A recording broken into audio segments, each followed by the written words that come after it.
దేవుని వాక్యంలోకి వెళ్దాం. మత్తయి సువార్త 21వ అధ్యాయము 12, 13 వచనాలను చదువుకుందాం. Matthew 21 verse 12 and 13. యేసు దేవాలయంలో ప్రవేశించి క్రయ విక్రయములు చేయు వారినందరినీ వెలగొట్టి రూకలు మార్చువారి బల్లలను గువ్వలమ్ము వారి పీఠములను పడద్రోసి నా మందిరము ప్రార్థనా మందిరమనబడును అని వ్రాయబడి ఉన్నది, అయితే మీరు దానిని దొంగల గుహగా చేసెడివారనెను. దేవుడు ఈ వాక్యమును దీవించునుగాక. ప్రియ సంగమా, ప్రభు యేసు శిలువ కార్యమునకు ముందు ఆయన యెరూషలేం ప్రవేశించి ఆ యెరూషలేం మందిరంలోకి వెళ్ళిన ఒక పరిస్థితి ఈరోజు వాక్యం ద్వారా మనకు రూపబడుతూ ఉంది. అక్కడ ఆయన చేసిన పనిని ఈరోజు మనము వాక్యం ద్వారా చదువుకొని ఉన్నాం. ఇది 4 సువార్తల్లో వ్రాయబడి ఉన్నప్పటికీ యోహాను సువార్తల్లో మాత్రము ఆయన పరిచర్యలో మొదటి దినాలలో, తొలి దినాలలో ఈ పని చేసినట్టుగా వ్రాయబడి ఉంది. మిగతా 3 సువార్తల్లో ఆ శిలువ కార్యము కంటే ముందు చేసినట్టుగా మనం చూస్తూ ఉన్నాం. సరే, అది ఎప్పుడు జరిగినా, ఎక్కడ జరిగినా ఈరోజు మనం అర్థం చేయాల్సింది ఆ పనిలోని ఉద్దేశం. ఆ ఉద్దేశం ఏమై ఉన్నది ఈరోజు మనము అర్థం చేయవలసిన అవసరం ఉంది. ప్రభు యేసు ఆ పని చేసిన ఉద్దేశం ఏంటి అంటే మందిర పరిశుద్ధత, దాని పవిత్రతను కాపాడే ఉద్దేశం, కాపాడే ప్రయత్నం. ఆ మందిరాన్ని దేవుని సన్నిధికి అనుగుణంగా, దేవుని ఉద్దేశానికి అనుగుణంగా మార్చే ఒక ప్రయత్నం మనం చూస్తూ ఉన్నాం. ఆయనకు నివాసయోగ్యంగా దాన్ని ఉంచడానికి ఆయన చేసిన పనిని మనము చూస్తూ ఉన్నాం. అదే ప్రభు యేసు చేసిన పనిగా మనకు వాక్యము చూపెట్టి ఉంది. ఈ పనిని ఈరోజు దేవుడు మన ముందు ఉంచడంలోని అంతరార్థం ఏంటి? ఆత్మీయంగా మనము ఆలోచన చేయడానికి, దేవుడిచ్చిన ఆ ఆలోచనను, తలంపును అర్థం చేయడానికి, దానికి అనుగుణంగా మనము పని చేయడానికి ఈ సమయంలో మనల్ని మనము సిద్ధపరచుకోవలసిన అవసరం ఉంది. అదే దేవుడు ఈ వాక్యాన్ని మనం ఉంచడంలోని ఉద్దేశం. మందిరం విషయంలో దేవుని ఉద్దేశం మనం చూస్తే, మనం చదివిన వచనంలో కనబడుతుంది, ఆయన నా మందిరము ప్రార్థనా మందిరం అని వ్రాయబడి ఉన్నది అని చెప్పిన పరిస్థితి. ఇక్కడ వ్రాయబడి ఉన్నది అనే మాట మనం అర్థం చేస్తే అది అప్పుడే చెప్పినది కాదు, ఎన్నో సంవత్సరాల ముందుగా మనం చూస్తే యెషయా ప్రవక్త ద్వారా చెప్పబడిన మాట అది. అంటే దాదాపు 400 సంవత్సరాల పూర్వము ఆ మాట దేవుడు రాయించి పెట్టి ఉన్నారు, ప్రవక్తల ద్వారా ఆయన పలికించి ఉన్నారు. మనం ఆ మాటను ఒక్కసారి చూడగలిగితే, యెషయా ప్రవక్త ద్వారా దేవుడు చెప్పిన మాటను మనం చూడగలిగితే, యెషయా 56 6వ అధ్యాయం 6వ వచనం నుంచి మనము చదవడం మొదలు పెడితే, విశ్రాంతి దినమును అపవిత్రపరచకుండా ఆచరించుచు నా నిబంధనను ఆధారం చేసుకొనుచు యెహోవాకు దాసులై యెహోవా నామమును ప్రేమించుచు ఆయనకు పరిచర్య చేయవలనని ఆయన పక్షమున చేరు అన్యులను నా పరిశుద్ధ పర్వతమునకు తోడుకొని వచ్చెదను. నా ప్రార్థనా మందిరములో వారిని ఆనందింపజేసెదను. వారు అర్పించు దహన బలులను నాకు అంగీకారములగును. నా మందిరము సమస్త జనులకు ప్రార్థనా మందిరం అనబడును. యెషయా ప్రవక్త ద్వారా దేవుడు ప్రవచించిన సత్యం. దేవుని ఉద్దేశం ఆ రోజే స్పష్టం చేసి ఉన్నారు. తన మందిరము ఎందుకు ఏర్పాటు చేశారు, ఎలా ఉండాలి, ఎవరిని అక్కడికి తాను తీసుకువస్తాడు, ఎందుకు తీసుకువస్తారు, అక్కడ వాళ్ళు ఏం చేయాలి, అక్కడ ఏం జరగాలి, అవన్నీ స్పష్టం చేసి ఉన్నారు. ఆయన ఏర్పాటు చేసిన విశ్రాంతి దినము అపవిత్రపరచకుండా ఆయన ఎలాగైతే ఆజ్ఞాపించి ఉన్నాడో, ధర్మశాస్త్రంలో ఎలాగైతే ఆ విశ్రాంతి దినాన్ని ఆచరించాలని ఆయన ఆజ్ఞాపించి ఉన్నారో, అలా పవిత్రంగా అది కొనసాగేలా ఆయన నిబంధనకు అనుగుణంగా ఆ మందిరము ఉండడం దేవుని ఉద్దేశం. అలాగే అక్కడికి వచ్చేవారు ఎలా ఉండాలంటే దేవునికి దాసులై ఉండాలి అనే మాటను చూస్తూ ఉన్నాం. దాసులు అనంటే మనందరికీ తెలుసు, దాసులకు ఏ హక్కులు అధికారాలు ఉండవు, ఏ షరతులు ఉండవు, ఏది ఆశించకుండా, ఎటువంటి లాభాపేక్ష లేకుండా పూర్తిగా తన యజమానికి లోబడేవాడే దాసుడు. ఇక్కడికి వచ్చేవారు అలా ఉండాలని దేవుడు కోరుకుంటున్నారు, అలా ఉండాలని ఆయన ఉద్దేశించి ఉన్నారు. అలాగే ఆయన నామమును ప్రేమించేవారు, అంటే ఆయన నామమును ప్రేమించడం అంటే ఆయనకు మహిమకరంగా జీవించేవారు. ఇంకా ఒక అర్థమయ్యేలా చెప్పుకోవాలంటే ఆయన నామానికి ఏ అవమానం లేకుండా జీవించేవారు.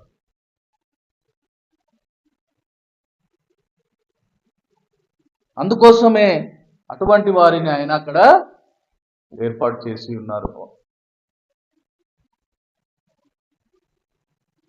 అలాగే దేవునికి అంగీకారముగా తమను తాము సమర్పించుకునేందుకు,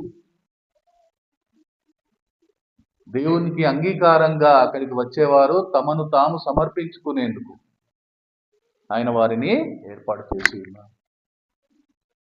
ఆయనతో సంబంధం, సహవాసం కొనసాగించేందుకు, ఆయనతో సమయం గడిపేందుకు, ఆయనతో మాట్లాడేందుకు, ఆయన మాటలు వినేందుకు, ఇవన్నీ ఇక్కడ జరగాలి.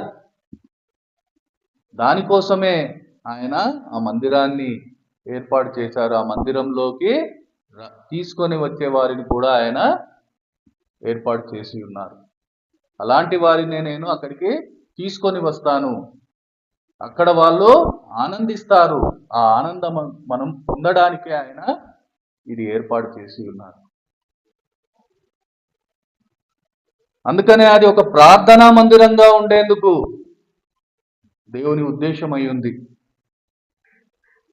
ఇవన్నీ దేవుడు ప్రవక్తల ద్వారా ముందుగానే బయలుపరిచి ఉన్నారు. కానీ ఆ రోజు ఏం జరిగింది, ఆ రోజు పరిస్థితి ఏంటి మనం చూస్తే, ప్రభు యేసు మందిరంలోకి ప్రవేశించే సమయంలో ఆ మందిరం ఎలా ఉంది, అక్కడ ఏం జరుగుతుంది, మనం చదివిన వచనంలో మనం చూశాం. క్రయ విక్రయాలు, అక్కడ జరిగేది క్రయ విక్రయాలు, అంటే అమ్మడము కొనడం, అంటే ఒక వ్యాపారం అక్కడ జరుగుతూ ఉంది. ఎడ్లు, గొర్రెలు, పావురములు, గువ్వలు, ఇలా ఎన్నో అక్కడ అమ్మడము కొనడము జరిగే పరిస్థితి. అంతేకాదు మారకపు పనులు, అంటే నగదు మారకం, వస్తు మారకం. ఆ సమయంలో తమ దగ్గర ఏదైనా వేరే వస్తువు ఉంటే దాన్ని నగదుగా మార్చుకొని ఆ నగదును తీసుకోవడం, ఇలా మారకపు పనులు ఇచ్చి తమ దగ్గర ఉన్న దాని బదులు ఇంకొకటి తీసుకోవడం, ఇది ఒక వ్యాపార స్థలంగా అక్కడ దేవుడు చూపిస్తూ ఉన్నారు ఆ రోజు ఆ మందిరం పరిస్థితి. మనందరికీ తెలుసు వ్యాపార ఉద్దేశం ఏంటి. ఒక వ్యాపారం చేసేవారి ఉద్దేశం ఏంటి అంటే లాభం సంపాదించడం. అందులో మోసం ఉంటుంది, అందులో అబద్ధం ఉంటుంది, అందులో అన్యాయం ఉంటుంది, అందులో అవినీతి ఉంటుంది, అక్రమం ఉంటుంది. అవన్నీ అక్కడ జరుగుతున్నాయి.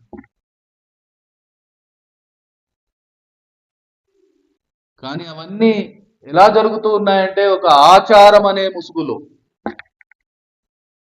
ఒక భక్తి అనే ముసుగులో, దేవుణ్ణి ముందు పెడుతూ దేవుని ఉద్దేశానికి పూర్తిగా విరుద్ధంగా అక్కడి పరిస్థితి వాక్యం చూపెడుతూ ఉంది.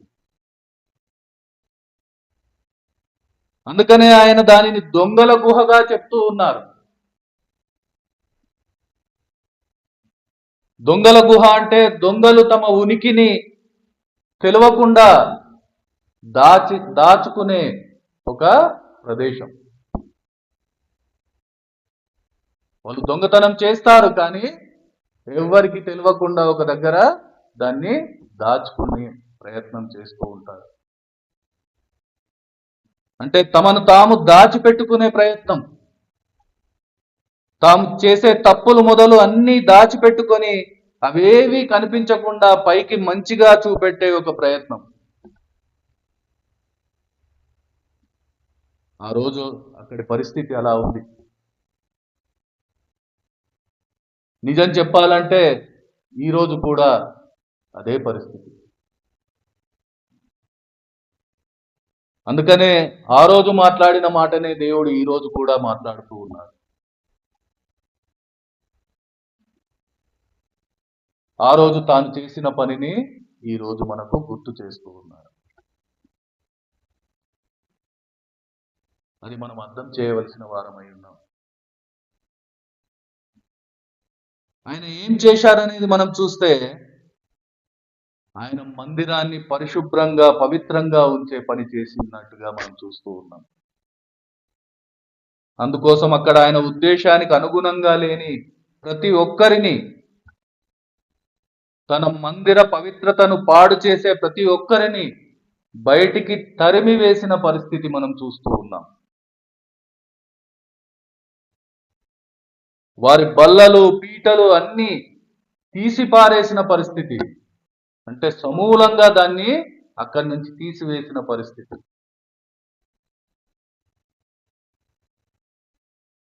యోహాను భక్తుడైతే ఆ సంఘటన గురించి చెబుతూ తాళ్లతో కొరడా చేసి వారందరినీ కొట్టి వెళ్ళగట్టినట్టుగా తన సువార్తలో వ్రాసి ఉన్నారు. అంటే అలా తన తండ్రి ఇంటిని పవిత్రపరిచిన, పరిశుద్ధపరిచిన పనిని ప్రభు యేసు తాను చేశారు, ఈరోజు మన ముందు ఉంచారు, మనకు గుర్తు చేస్తూ ఉన్నారు. ఈ రోజైతే ఆయన మందిరం మన హృదయం, మన హృదయమే ఆయన నివాస స్థలంగా, ఆయన మందిరముగా ఉండడానికి ఆయన ఇష్టపడి ఉన్నాడు. మన తండ్రి ఇంటిని బాగు చేసే పని ఈరోజు మన ముందు ఉంచి ఉన్నాడు. ఎందుకంటే ఈరోజు కూడా అదే పరిస్థితుల్లో ఉంది చాలా మందిరాలు. క్రయ విక్రయాలు, లాభాన్ని ఆశించి చేసే ఆలోచనలు, స్వార్థం కోసం చేసే పనులు, ఆచారాలు ఈరోజు కూడా జరుగుతూ ఉన్నాయి.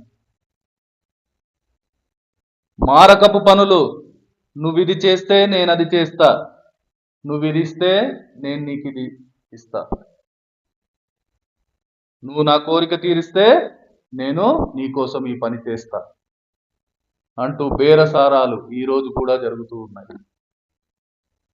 మొక్కులు, మొక్కుబడులు, సమర్పణలు, అంతటా స్వార్థం, మోసం, నాటకం, యథార్థత లేదు.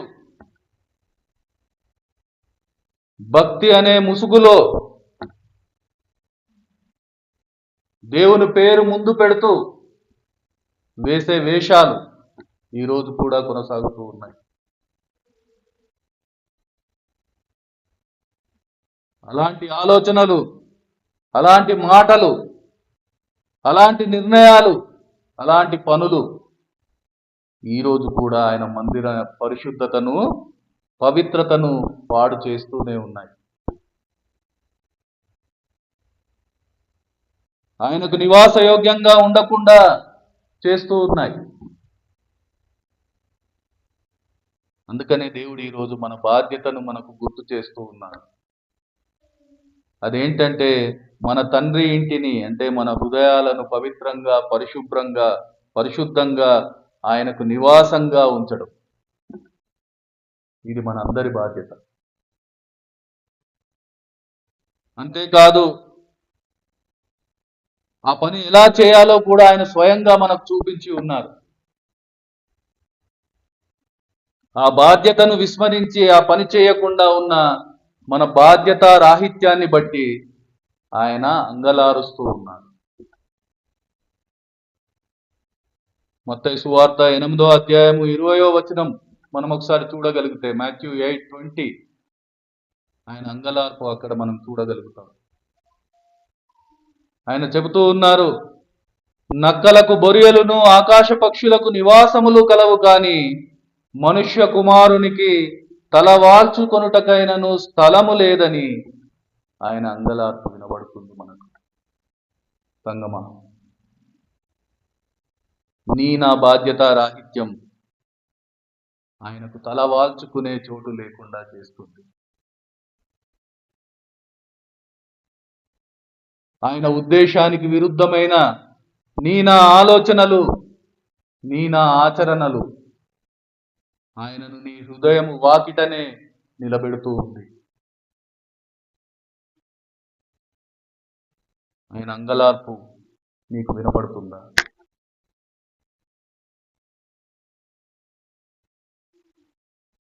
అది వినలేని పరిస్థితుల్లో, విన్నా కూడా నాకెందుకులే, నేనైతే నాకు నచ్చినట్టుగా ఉంటా అని మొండిగా, నిర్లక్ష్యంగా నీ ఉంటున్నావేమో. తన అంగలార్పును ఆవేశంగా మార్చుకొని హెచ్చరిస్తూ ఉన్నారు. 1 కొరింథీ 3:16, 17 వచనాలు. 1 Corinthians 3:16 and 17. మీరు దేవుని ఆలయమై ఉన్నారనియు, దేవుని ఆత్మ మీలో నివసించుచున్నాడనియు మీరు ఎరుగరా? ఎవడైనను దేవుని ఆలయమును పాడు చేసిన ఎడల దేవుడు వానిని పాడు చేయును. దేవుని ఆలయం పరిశుద్ధమై ఉన్నది, మీరు ఆ ఆలయమై ఉన్నారు. ఈ మాట మనం అర్థం చేయలేదా? ఆ హెచ్చరిక మనకు వినబడడం లేదా? ఒక్కసారి ఆలోచన చేద్దాం సంగమా. ఎందుకంటే దేవుడే పాడు చేస్తే బాగుపరిచేవాడెవరు?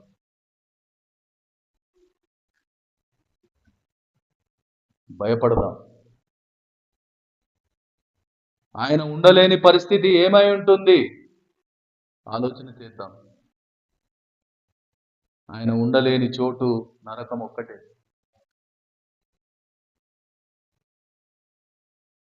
అది ఎవరి కోసం దేవుడు సిద్ధపరిచాడు? అపవాది సంబంధుల కోసం. ఈరోజు ఆయన ఉండలేని పరిస్థితుల్లో నీ హృదయాన్ని నువ్వు ఉంచుతూ ఉన్నావంటే నువ్వు ఎవరి సంబంధిగా ఉంటూ ఉన్నావు? అర్థం చేద్దాం సంగమా. ఎందుకంటే వాక్యం సెలవిస్తుంది, కీర్తనలు 115:17, Psalm 115:17, మృతులను మౌన స్థితిలోనికి దిగిపోవారును యెహోవాను స్తుతింపరు. పాతాళంలో స్తుతి లేదు, నరకంలో స్తుతి లేదు. అక్కడ ఉన్నది ఏడ్పు, పండ్లు కొరుకుడు, నిరంతర రోదన మాత్రమే. అక్కడ ఆరాధన లేదు. ఈరోజు నిజంగా మనం ఆయనను ఆరాధించడానికి ఇక్కడ చేరి ఉంటే మన హృదయాలను మనం ఒకసారి పరీక్షించవలసిన అవసరం ఉంది. ఆ హృదయాలను పరిశుద్ధపరచవలసిన అవసరం ఉంది. ఆ హృదయాలను ఆయనకు నివాసయోగ్యంగా మార్చవలసిన అవసరం ఉంది.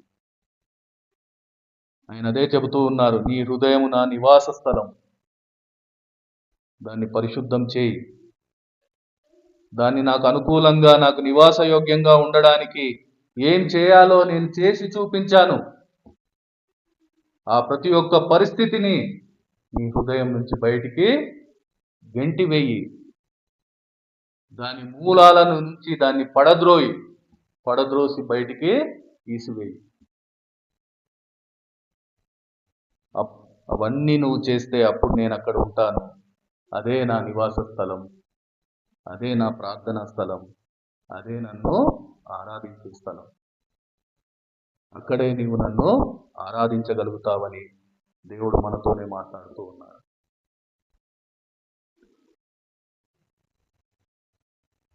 ఆయన తన తండ్రి మందిరమును పరిశుద్ధపరిచి ఉన్నాడు. ఈరోజు దాన్ని కాపాడుకోవడం మనందరి బాధ్యత. అది భారం కాకూడదు మనకు. మనందరం అది ఒక బాధ్యతగా భావించవలసిన అవసరం ఉంది. ఎందుకంటే బాధ్యత నెరవేర్చని జీవితం సంతోషంగా ఉండలేదు. తాను సంతోషంగా ఉండదు, ఇంకా ఎవరికి సంతోషాన్ని ఇవ్వదు. దేవుణ్ణి ఆరాధించడం అంటే ఆయనను సంతోషపెట్టడం. ఈరోజు నీ బాధ్యతను పూర్తి చేయలేని నీ జీవితం ఆయనను ఎలా సంతోషపెడుతుంది, ఆయనను ఎలా ఆరాధిస్తుంది? అర్థం చేద్దాం సంగమా, ఆరాధన చేసుకుందాం.